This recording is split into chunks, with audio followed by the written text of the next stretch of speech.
जी, अस्सलाम वालेकुम, अस्सलाम वालेकुम। कैसे हैं आप? वालेकुम। Thank you so much ji. for joining today's session. I hope I am audible to all the audience and I'm extremely sorry for the inconvenience आप लोगों को इतना patiently wait करना पड़ा। लेकिन internet issues happen. Let's start it officially. Bismillahirrahmanirrahim. Assalamu alaikum and a very good afternoon and welcome to today's webinar on community pharmacy, a way to entrepreneurship. My name is Yumna and I'll be your host for today for this session. Today's webinar will be focused mainly on the overview of the role of community pharmacy in the healthcare system and importance of a well-regulated community pharmacy in patient care. A brief introduction about our speaker. Zad is a distinguished pharmacy for the world in business development. Currently, he leads pharmacy operations at Food Panda, serves as an advisory board member at Al Khidmat Foundation, Pakistan, and is a visiting faculty member at Karachi University. His strategic leadership has been instrumental in enhancing pharmacy services across multiple platforms. Zad holds an MPhil in pharmacology and a PharmD in pharmaceutical sciences from Karachi University. His commitment to education is reflected in his role as a mentor, faculty member, and advisor, contributing significantly to the growth of pharmacy profession in Pakistan. Thank you so much, Zad, for joining us today. And it's over to you now. Thank you so much, बहुत बहुत शुक्रिया miss Yamuna और जितने भी organisers हैं जिन्होंने मुझे इस काबिल समझा कि मैं आज बात कर सकूं। सो मिस युमना, आप स्क्रीन शेयर करेंगे रिगार्डिंग प्रेजेंटेशन, क्योंकि मैं मोबाइल से कनेक्टेड हूँ।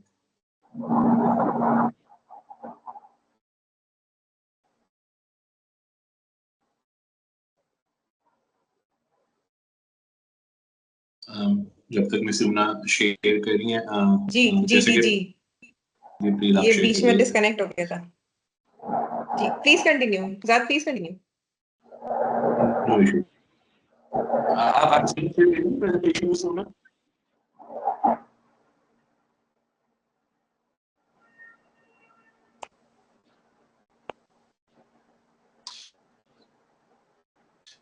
मेरे ख्याल से उनको आवाज मेरी नहीं आ रही। मैं शुरू करता हूँ। एक्चुअली कम्युनिटी फार्मेसी यहाँ पे अगर 15 की तो बिल्कुल नायक थी, खासतौर पे कराची, हैदराबाद जैसे की साइड पे। हम उस वक्त आसान में से जो है वो काम कर रहे थे। वहाँ पे यूपी की चेन थी जिसका नाम था ड्रग मार्ट फार्मेसी यूके। वहाँ के जो एक फाउंडर थे वो इत्तेफाक से सेशन लेने खान में आए और उन्होंने बताया कि वो वहाँ पे के इंडिपेंडेंट प्रिस्क्राइबर के तौर पे अपने काम जो है उसने अंजाम देते हैं, हालांकि है वो फार्मासिस्ट। तो उस वक्त आज से कोई 10 साल पहले की आप सोचते हैं कि उस वक्त यूके में फार्मासिस्ट है वो इंडिपेंडेंट प्रिस्क्राइबिंग करता था, लेकिन अनफॉर्चुनेटली हमारे 10 साल बाद के बाद आज भी फार्मासिस्ट हम सोच नहीं सकते कि इंडिपेंडेंट प्रिस्क्राइबिंग कर सकता है, और वो यूके में 10 साल पहले से कर रहा था। उन्होंने कहा कि भाई जब तक कम्युनिटी में फार्मासिस्ट नहीं आएंगे तब तक जो है वो फार्मेसी का जो प्रोफेशन है वो फरोग नहीं पा सकता। हमें ये बात कि भाई हॉस्पिटल से निकल के कम्युनिटी फार्मेसी की तरफ आते हैं, तो हमने जो है वो हमने पहले कराची की वो कम्युनिटी फार्मेसी की बुनियाद रखी। यही उन्होंने नाम रखा ड्रग मार्ट फार्मेसी क्लिफ्टन में हमने खोली और मैं फाउंडर गया। वहाँ जाने के बाद अंदाजा हुआ कि लोग फार्मासिस्ट को नहीं जानते, फार्मेसी शोबे से जो है वो आशना नहीं है, तो क्यों ना हम कम्युनिटी फार्मेसी को ही अपना कैरियर बना दें। तो अल्हम्दुलिल्लाह वहाँ से फिर एक सिलसिला जो है वो चला और हमने जो है मुख्तलिफ कम्युनिटी फार्मेसीज की बुनियाद रखी, जिसमें अल्हम्दुलिल्लाह 12 चेन ऑफ फार्मेसीज कराची में जो है वो शामिल है। इन्फिनिट है, वन हेल्थ है, दवा है, फार्मेसी है और जदीद है, सुपरमेट है, फार्मा स्क्वायर है और भी बेहतर। तो आज हो गए कुछ बात करने पर, तो हम इसको समराइज कर सकते हैं।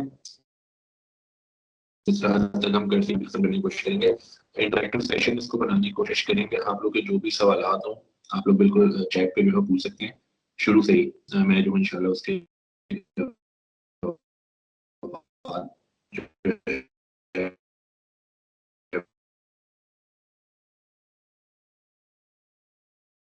वो जो है वो बताइए। हम शायद नहीं कर पा रही हूँ, आप लोग से शेयर करेंगे मेरी आईडी से मेरी प्रेजेंटेशन, छोटी सी चैनल से पहुंच सकते हैं। वॉइस क्लियर नहीं है। एक मिनट रुकिए, अब बताइएगा अगर वॉइस ऑडिबल है मेरी।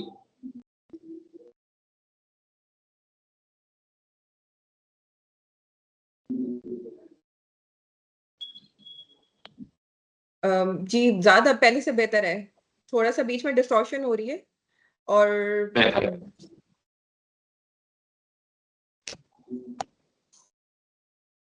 ठीक है जी, मैं कमेंट आ गया मच बेटर, सुभानअल्लाह। ओके, तो कम्युनिटी फार्मेसी बनाने के लिए जो है ना हमारा कॉन्सेप्ट यही है आज की प्रेजेंटेशन का, कि हम जो है वो ये समझ पाए कि अगर हमें अपनी कम्युनिटी फार्मेसी खोलनी है तो कितनी इन्वेस्टमेंट हमें चाहिए, लोकेशन क्या होनी चाहिए, और क्या लीगल रिक्वायरमेंट्स हैं, क्या हमारा प्रोडक्ट मिक्स होनी चाहिए, मार्केटिंग स्ट्रेटेजी हमारे पास क्या होनी चाहिए, और कहाँ हमें जो है ना वो फार्मेसी कितने अरसे में जो है ना ब्रेक इवन पे आ जाएगी। देखिए, अगर हम सिर्फ कराची की विसिनिटी की बात करें, क्योंकि हम कराची में ही रहते हैं और यहाँ की लोग मैं उम्मीद कर रहा हूँ ज्वाइन किए हुए होंगे, तो यहाँ पे जो है ना सबसे पहले अगर हम उससे टॉप 3 प्रायोरिटी पूछेंगे की पॉइंट से कम्युनिटी फार्मेसी को कामयाब बनाने के लिए, तो तीनों पे जो है ना मैं लोकेशन को ही जो है वो पॉइंट आउट करूंगा। क्योंकि हमारे पास अगर लोकेशन बहुत अच्छी हो, कोई करीब में हॉस्पिटल हो, कोई बहुत ही गुंजार आबाद इलाका हो, तो वहाँ पे जो है फार्मेसी बहुत अच्छी चल रही होती है। कराची की विसिनिटी में अगर हम बात करें तो गुलशन और स्कीम सर्टिसरी नॉर्थ आबाद, ये वो इलाके कि जहाँ पे जितनी भी फार्मेसीज खोले वो कम है, क्योंकि इतना क्राउडेड है और इतनी रिक्वायरमेंट है मेडिसिन की कि एक एवरेज बंदा है अपने घर में जिसके यहाँ पास कोई chronic element like diabetes, hypertension या एस्मा वगैरह नहीं है, वो भी 3 से 3.5 हज़ार की मेडिसिन पर मंथ लेता ही है, और अगर कोई क्रॉनिक एलिमेंट है तो फिर ये बढ़ के 7-8 हज़ार 10 हज़ार तक पहुंच जाती है। लोकेशन आपने सबसे पहले आइडेंटिफाई करनी होती है, देन उसके बाद ऑब्वियसली आप रेंट पे ही ज्यादातर लोग जो है वो उस जगह को जो है वो लेते हैं। रेंट पे लेने के बाद आपको जो दूसरी चीज अप्लाई करनी होती है वो लाइसेंस है। अब लाइसेंस के लिए हमारे पास सिंध में फॉर्म 6, फॉर्म 7 और फॉर्म 9 कहलाते हैं। फॉर्म 6 जो है वो रिटेल सेल का लाइसेंस कहलाता है, फॉर्म 7 जो है वेयर हाउसिंग का लाइसेंस कहलाता है, और फॉर्म 9 जो है वो नारकोटिक्स का जो है वो लाइसेंस कहलाता है। आपको कम से कम एक लाइसेंस जिसे हम फॉर्म 6 कहते हैं वो फार्मेसी रजिस्ट्रेशन पे जरूर जो है वो लेना होता है, जिसके तहत आप फार्मेसी जो है वो स्टार्ट कर सकें। जब ये जो है वो लाइसेंस बनकर आ जाता है, देन फिर आप अपनी इन्वेंट्री लिस्ट बनाते हैं। अब इन्वेंट्री लिस्ट बनाने के लिए हमें देखना होता है कि हम किस इलाके में अपनी फार्मेसी जो है वो खोल रहे हैं। गुलशन की जो विसिनिटी है और डिफेंस की विसिनिटी है, यहाँ के प्रोडक्ट मिक्स में चेंज होगा। कुछ आईएमएस के डाटा हम इस्तेमाल करते हैं, कुछ हमारे पास जो है वो और जराए होते हैं, रिसोर्सेज होते हैं, फार्मा गाइड, फार्मा वीडियो वगैरह के जिनसे हम देख सकेंगे इस लोकेलिटी में क्या चीज ज्यादा जो है वो प्रिवेल कर रही है। अब उस इन्वेंट्री लिस्ट को बनाने के बाद फिर आप जो है वो फार्मास्यूटिकल्स को अप्रोच करना शुरू कर देते हैं कि भाई हमें ये मेडिसिन अपने इस प्रोजेक्ट के लिए चाहिए। ऑब्वियसली साथ में जो है वो मार्केटिंग भी आप जो है वो कर रहे होते हैं, फार्मेसी ला रहे हैं। अनफॉर्चुनेटली कराची की मार्केट थोड़ा डिस्काउंट ओरिएंटेड है, तो आपको थोड़ा बहुत जो है वो डिस्काउंट देना पड़ता है। अगर फार्मेसी स्टार्टअप की बात करें तो मेन जो मोटा मोटा कैपेक्स है जो इन्वॉल्व होता है फार्मेसी सेटअप में, वो सबसे बड़ा जो है वो इन्वेंट्री है। एक अच्छी फार्मेसी कम से कम जो है वो कुछ नहीं जो है वो अराउंड कह लें आप 5 से 6 मिलियन की इन्वेंट्री जो है ना वो रखती है, और उस इन्वेंट्री के साथ वो कोशिश करती है कि जो है वो एक फार्मेसी स्टार्ट करे। क्योंकि मेन आप जितनी मार्केटिंग कर लें, अगर आपके पास इन्वेंट्री जो है वो अच्छी अगर नहीं हो तो फिर फायदा नहीं है कि आप कोई अच्छी फार्मेसी रन कर सकें, और वर्ड ऑफ माउथ जो है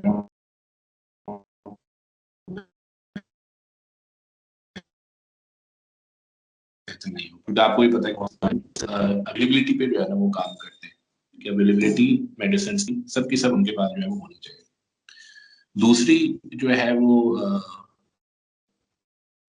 हमारे पास जो मेन कैपेक्स वो अच्छा मैं नहीं रिकमेंड करता खर्च करना, नॉर्मल अमाउंट लगाएं, क्योंकि आप अच्छी लगे एकदम रहना चाहिए देखने के, लेकिन बहुत ज्यादा खर्च ना करें। कुछ फार्मेसीज की एग्जाम्पल ऐसी भी है हमारे पास कि जिन्होंने बहुत ज्यादा जो है वो इंफ्रास्ट्रक्चर में इन्वेस्ट कर दिया और फिर अल्टीमेटली उनके पास बचे नहीं पैसे कि वो उस पर इन्वेस्ट कर सके इन्वेंट्री पे। तो इस तरह की चीज जो है वो भी करना फायदेमंद नहीं। 10 से 15 लाख काफी होते हैं एक फार्मेसी के इंफ्रास्ट्रक्चर पे। फिर इक्विपमेंट है, सॉफ्टवेयर आपको मिल जाता है, लाइसेंस की कॉस्ट है वन टाइम 5 साल की लाइसेंस मिलता है, और फिर उसके बाद जो है वो आप एक फार्मेसी जो है वो स्टार्ट कर सकते हैं। तो एक नॉर्मली फार्मेसी में जो कैपेक्स है वो 30 से 25 लाख का लगता है स्टार्ट के लिए, और 50 से 60 लाख की इन्वेंटरी, उतने में आप एक फार्मेसी जो है वो स्टार्ट कर सकते हैं। फिर एक बहुत अच्छा सवाल यहाँ पे वो लोग अक्सर करते हैं कि भाई हम ठीक है स्टार्ट कर देंगे, लेकिन कितना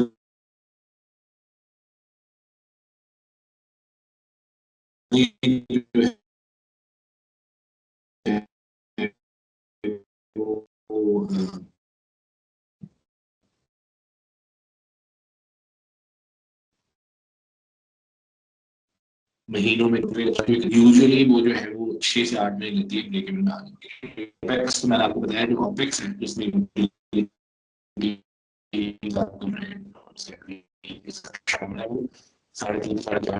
और पर डे सेल आपको जो है कम से कम 3.5 ऑब्वियसली वेवर्स, लेकिन आई थिंक जो है वो रिटेल फॉर्म से मतलब जो स्टोर जहां पे उसको करना पड़ सकता है।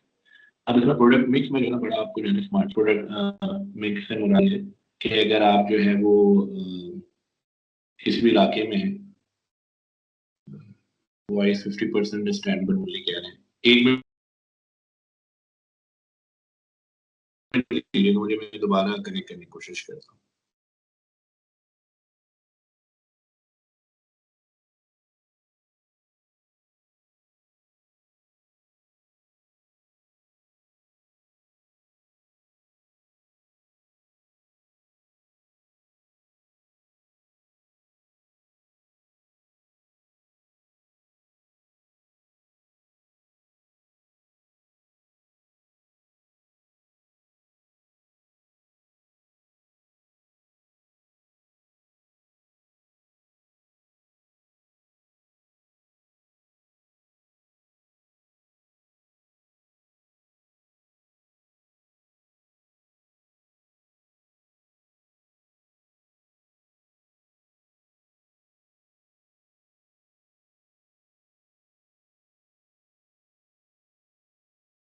ये मुझे क्या आपको नहीं साफ मारे कि 50%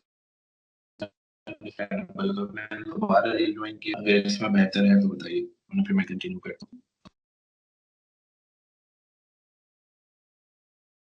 ज़ात सॉरी, अब बीच में सारी आवाज डिस्टॉर्टेड हो गई थी। दोबारा can you please repeat what you just said?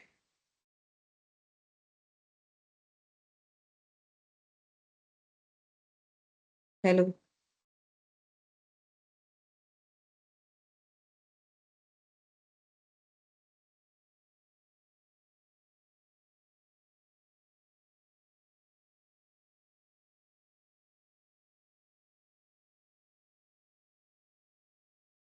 Hello दादा, यू हेयर?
ज़ात, ज़ात कैन यू हेयर मी? आवाज बहुत डिस्टॉर्टेड हो रही है, कुछ भी समझ में नहीं आ रहा।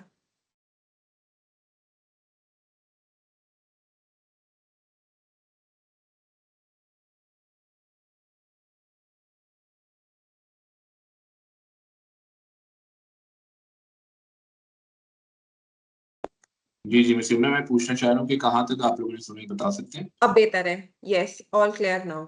हम बिल्कुल we are following you. Okay, अब तो हम कंटिन्यू करें। बात कर रहे थे प्रोडक्ट के मार्जिन जो है ना वो 15 15% यूजुअली होता है।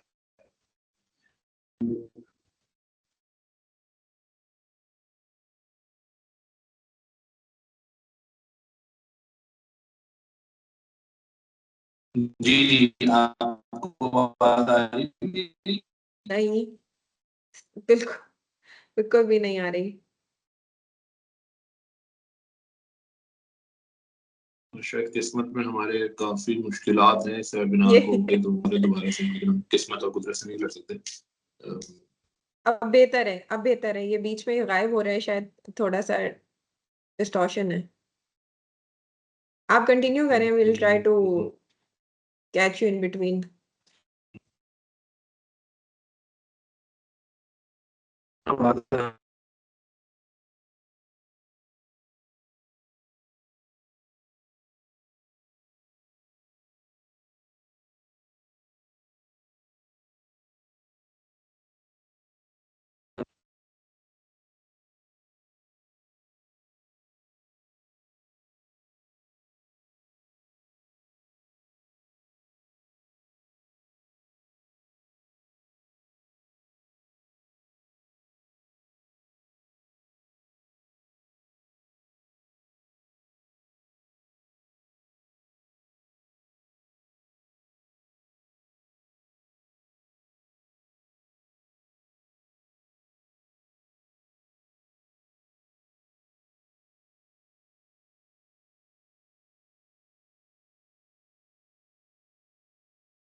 अस्सलामुअलैकुम, दोबारा से शदीद माजरत, पता नहीं आज इंटरनेट हमारा कुछ ज्यादा ही जो है वो गड़बड़ कर रहा है। मैं ऑडिबल अब हूँ तो? बिल्कुल क्लियर है। अब Zaad it's very clear now, if you could continue. जी जी बिल्कुल, सॉरी अगेन। सो हम बात कर रहे थे रिगार्डिंग मार्जिन्स की, कि यूजुअली 15% जो है ना वो मार्जिन हमारे पास होता है।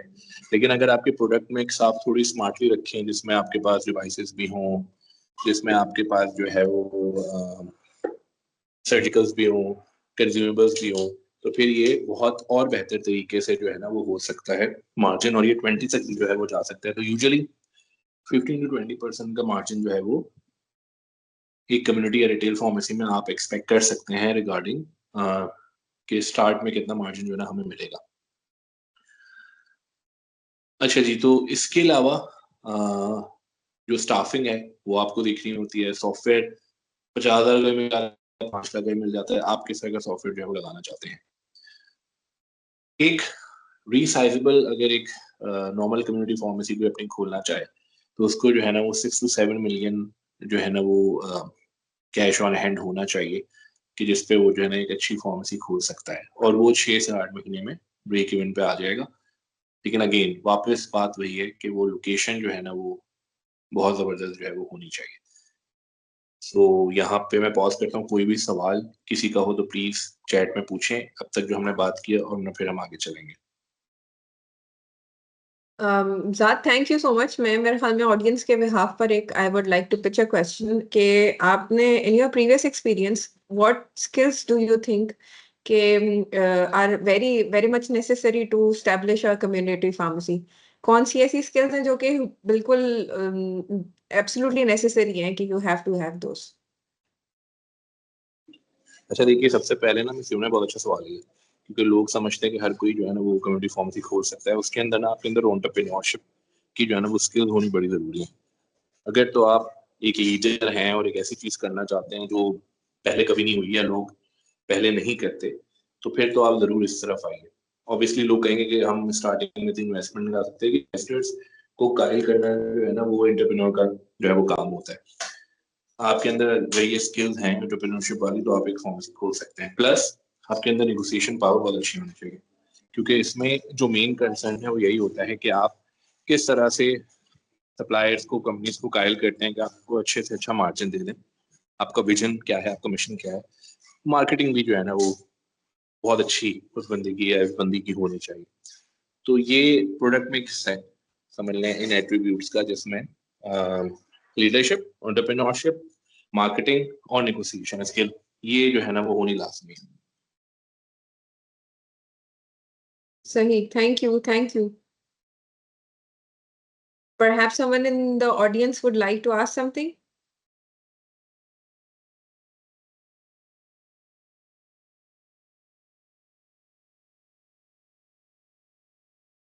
आप अपना माइक अनम्यूट करके भी क्वेश्चन कर सकते हैं। I think Junaid wants to ask something.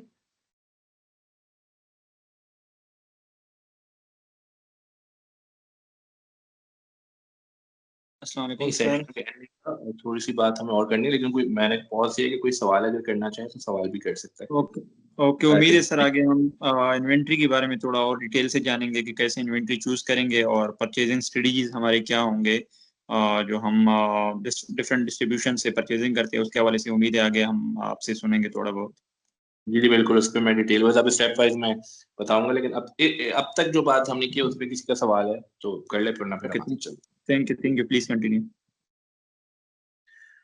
Okay, तो अब हम स्टेप वाइज ना थोड़ा डिटेल जो है वो थोड़ा डीप डाइव करते हैं कि हमें जो है ना वो क्या करना चाहिए। बहुत अच्छा सवाल जुनेद ने कहा कि इन्वेंट्री सबसे अहम है, कि इन्वेंट्री किस तरह आप जो है ना वो परचेज करते हैं। देखिए उसके लिए ना एक अच्छी फार्मेसी क्या करती है कि वो कॉन्ट्रैक्ट मैनेजमेंट की तरफ जाती है। वो कहती है कि भाई प्रोडक्ट मिक्स मुझे ये रखनी है, मैंने अपनी फॉर्मुलरी बना ली। जैसे हॉस्पिटल में फॉर्मुलरी होती है वैसे ही कम्युनिटी में भी हमारे फॉर्मुलरी होती है। और जब वो प्रोडक्ट मिक्स बना लेती है तो उसके बाद वो उन कंपनीज को शॉर्टलिस्ट करती है कि जिनकी प्रोडक्ट्स उस प्रोडक्ट मिक्स में और फॉर्मुलरी में शामिल है। और जब उन कंपनीज को वो रीच करती है, रीच करने के बाद वो जो है वो कहती है कि भाई हम ये कॉन्ट्रैक्ट आपसे करना चाह रहे हैं, और ये हमारी जो है वो रिक्वायरमेंट है। ये जो है वो हमारी कंजम्पशन होगी, एक फोरकास्ट होगी टेंटेटिवली, हम RFQ कहते हैं, रिक्वेस्ट फॉर कोटेशन। और उसमें से जो है वो हमारे पास जो है वो कोटेशन आना शुरू हो जाती है। तो फिर हम उनसे जो है ना 1 साल का जो है वो कॉन्ट्रैक्ट करते हैं कि हम इतने रेट पे आपसे जो है ये मेडिसिन लेंगे, और इस डेट तक यानी इस एंड ऑफ कॉन्ट्रैक्ट तक हम लेते रहेंगे। प्लस उनके साथ मार्केटिंग एक्टिविटीज भी हम जो है ना कॉन्ट्रैक्ट में शामिल करते हैं, कि जिसमें जो है वो आपकी फ्री ट्रायल शामिल है, सैम्पलिंग शामिल है, कैंप शामिल होते हैं मुख्तलिफ, और वो आके एडवर्टाइजमेंट अगर अपनी करना चाहें, गंडूला लगाना चाहें, कोई के करना चाहें तो उसके अलग अलग चार्जेस जो है वो लिए जाते हैं। इसके साथ साथ जो दूसरा मेजर जो है वो फैक्टर होता है वो मार्केटिंग का होता है, कि आज के दौर में आपको होता है व्हाट्सएप के थ्रू लोग मेडिसिन मंगवा रहे होते हैं, तो आपको एक UN नंबर, 1-2 एजेंट जरूर होने चाहिए जो सुबह शाम क्वेरीज ले रहे हों। राइडर आप अपने भले ना रखें, बाइक या फूड पांडा की यूज कर लें ताकि कॉस्ट आपकी हिट ना हो। लेकिन आप डिलीवरी जो है ना अब बहुत ज्यादा कोविड के बाद जो है इम्पैक्टफुल हो गई है फार्मेसी, तो लोग चाहते हैं कि जल्द से जल्द उनको जो है ना वो मेडिसिन मिल जाए। तो ये वाला इम्पैक्ट भी जो है ना बड़ा जरूरी है विद रिस्पेक्ट टू मार्केटिंग। तीसरा ऑपरेशंस के हवाले से लोग बड़ा ये सवाल करते हैं कि भाई हमने अगर 40-50 लाख की इन्वेंट्री रखी है, तो आम जबान में अगर हम कहें लेमन लैंग्वेज में कि 40-50 लाख कैश में जो है ना वो रखे हुए फार्मेसी में, बिल्कुल ऐसे ही है। तो आपने कुछ प्रोटोकॉल अपनाने जिनको हम इन्वेंट्री मैनेजमेंट प्रोटोकॉल्स कहते हैं, जिसमें क्रिटिकल काउंटिंग होती है कि आप अपने महंगे आइटम्स हर शिफ्ट में जो है ना वो काउंट करवाएं अपने स्टाफ से, ताकि कोई ये ना समझे कि जो है वो हम अगर आगे पीछे करेंगे, प्रिफरेंस करेंगे, जो कि बड़ा कॉमन है फार्मेसी में, तो हम पकड़े नहीं जाएंगे। उसके थ्रू आप जो है वो इन्वेंट्री मैनेज करते हैं। फिर मंथ एंड पे परपेचुअल होती है, तो आप A to Z पूरी इन्वेंट्री को जो है वो काउंट कर रहे होते हैं, ताकि आपको एग्जैक्ट प्लस माइनस वेरिएंस पता चल जाए। वेरिएंस आता है एक फार्मेसी में, कोई भी फार्मेसी अगर ऐसा क्लेम करे कि हम वेरिएंस आता ही नहीं है, तो ऐसा बिल्कुल भी नहीं है, क्योंकि वाइस वर्सा होता है। हमारे यहाँ पैकेजिंग एक जैसी है, 5 mg की जगह 10 mg चला जाता है, 15 की जगह 20 चलाता है, तो ये इशू अक्सर जो है वो हमें फेस करने पड़ते हैं। लेकिन एक वेरिएंस की परसेंटेज डिफाइन होती है, 0.3 से 0.5 स्टैंडर्ड प्रैक्टिस है फार्मेसी के, इतना वेरिएंस होना चाहिए ओवरऑल जो आपका टर्नओवर है पूरे मंथ का, जितनी सेल्स है उसका 0.3 से 0.5% ही वेरिएंस होना चाहिए, प्लस माइनस से ज्यादा नहीं होना चाहिए, वरना गड़बड़ है। तो ये कुछ हम जो है ना वो स्टेप्स लेते हैं regarding inventory management. Operations point of view से अगर आप पूछेंगे तो एक एवरेज फार्मेसी कराची में जो है ना 14 घंटे जो है वो काम करती है। मतलब सुबह 10-11 बजे वो अगर खोले तो रात 1 बजे या कभी कभी 12 बजे तक जो है वो चलनी चाहिए। हाँ, अगर कोई हॉस्पिटल करीब है, हॉस्पिटल के अंदर कोई फार्मेसी मिल गई है, तो बहुत ही अच्छे मार्जिन बहुत अच्छे हो जाएंगे, तो फिर तो आप 24/7 ही अपने आप को ऑपरेट करेंगे। वरना रात में इतनी ज़्यादा जो है वो जरूरत नहीं होती, खासतौर पर 2 बजे के बाद मेडिसिन की लोगों को वो यूजुअली मेडिसिन परचेज करके उससे पहले ही रख लेते हैं। तो ये ऑपरेशन टाइमिंग का आपको ख्याल रखना चाहिए। स्टाफ कितना रखना चाहिए, स्टार्ट में जाहिर है आप खुद अगर फार्मासिस्ट हैं तो आप खुद मौजूद रहें, और अगर कोई आपने टेक्नीशियन रखे हैं तो एक एक शिफ्ट में एक एक टेक्नीशियन होना चाहिए। फिर जैसे शिफ्ट में आपके पास रश बढ़े, आप एक और टेक्नीशियन को ऐड कर सकते हैं। और जो आखिरी स्टेप है हमारा वो है रिगार्डिंग कि आप क्या चीज़ जो है वो एडिशनल दे रहे हैं जो बाकी फार्मेसीज नहीं दे रही। तो ये आपको यूनिक सेलिंग पॉइंट्स अपने जो है ना डिफाइन करने पड़ेंगे। अब ये बड़ा कॉमन हो गया है दवागो के आने के बाद। उससे पहले जो हमने ड्रग मार्ट लॉन्च की थी कि भाई क्वालिफाइड फार्मासिस्ट है, टेम्परेचर कंट्रोल मेडिसिन है, डायरेक्ट परचेजिंग फार्मास्यूटिकल्स है, डिस्काउंट है, ये सब पुराने हो गए।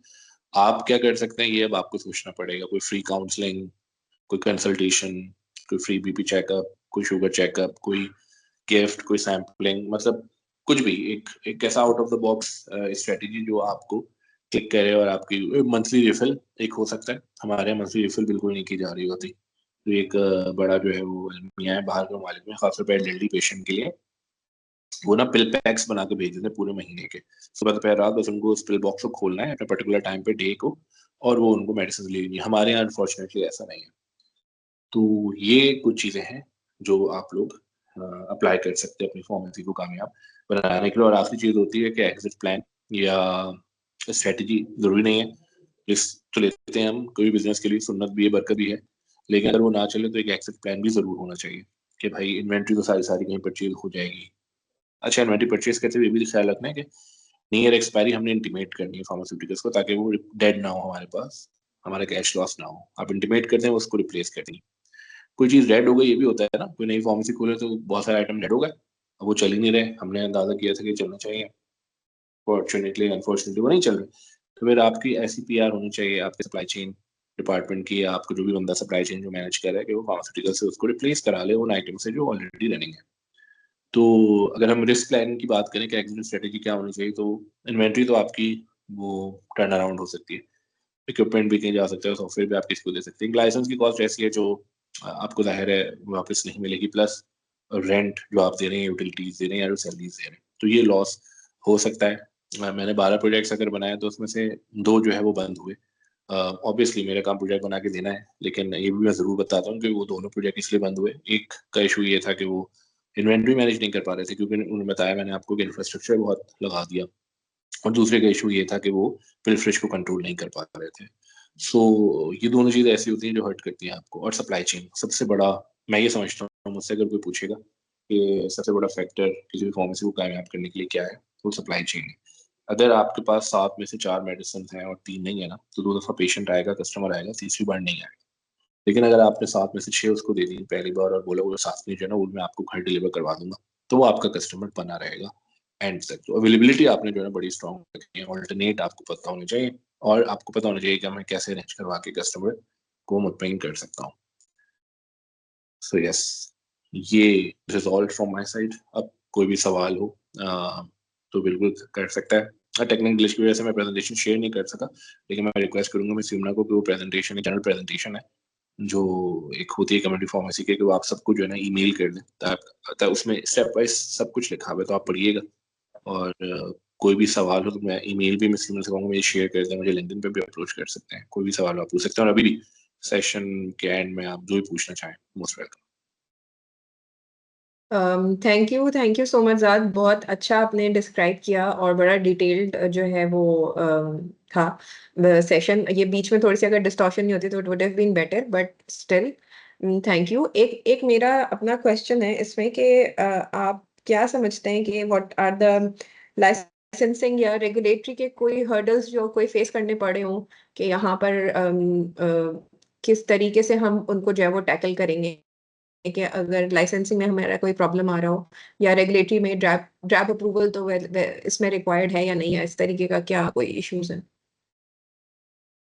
देखिए, ड्रैप तो अप्रूवल वहाँ आ जाता है जब आप कोई मेडिसिन हॉस्पिटल में आप कोई इम्पोर्टेड ये लेना चाह रहे हो, या आपको रजिस्टर्ड मेडिसिन की रिक्वायरमेंट वैसे रखना चाह रहे हो। ये तो एक नॉर्मल प्रोविंशियल लॉ का जो है वो तहत फार्मेसी खोली जाती है, और जो हमारे वो कहलाता है ministry of health provincial level पे, और जो डिस्ट्रिक्ट हेल्थ ऑफिस है वो लाइसेंस जो है ना वो अप्रूव करता है। तो इसमें ड्रैप का इतना रूल नहीं होता। आपको जो मैं बताया license requirement form 6, form 7, form 9, इन 3 में से फॉर्म 6 तो लेना ही होता है। कुछ नारकोटिक्स अगर कोई बेचना चाहे, सेडेटिव, हिप्नोटिक, ट्रैंकुलाइजर्स वगैरह, उसके लिए वो फॉर्म 9 लेता है। कोई कंपाउंडिंग करना चाहे तो फॉर्म 7B लेता है। कोई अगर होलसेल या करना चाहे या वेयर हाउस खोलना चाहे तो फॉर्म 7A लेता है। लेकिन इसमें जो है वो कोई बैरियर नहीं है। हाँ, बैरियर एक तरह से है कि हम बाकी अदर प्रोविंसेस की तरफ आकर सिर्फ में अनफॉर्चुनेटली सब कुछ जो है वो अभी भी डॉक्यूमेंटेशन पे ही चल रहा है, सिस्टमैटिक नहीं है लाइसेंस लेना।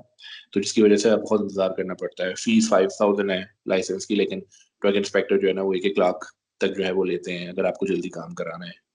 हमें भी पता है किस तरह से वो लेते हैं, उस डिटेल में नहीं जाना चाहता, लेकिन ये एक बैरियर है कि अगर आप ऑफिशियल फी दे देंगे तो फिर आपको महीनों, क्या कभी कभी साल 2 साल भी इंतजार करवा देते हैं फाइल आने के लिए। तो ये, इसके अलावा और कोई बैरियर नहीं है फार्मेसी खोलने में।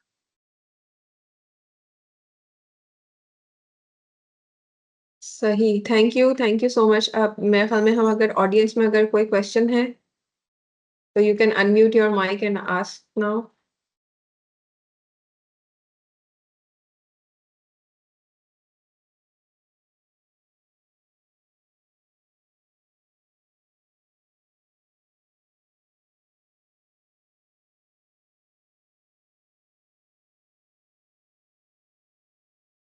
आई think we should conclude this session. हम इसके जो रिलेटेड अगर कोई क्वेरीज आएंगी तो we can always reach out to Zad. I hope he is cooperate enough to respond to this to those queries, and thank you so much for all the attendees for joining today's session and patiently bearing with us today. हम इस session से related कोई भी questions हो तो you can always reach out to me or Zad. I can share the email address of his and mine as well. And the presentation will also be shared with all the attendees shortly. Thank you so much. Thank you so much, all of you. And we look forward to seeing all of you in our next sessions as well. Thank you so much. Thank you so much, Zad. बहुत शुक्रिया। Take care. अल्लाह हाफिज। Thank you. Allah Hafiz.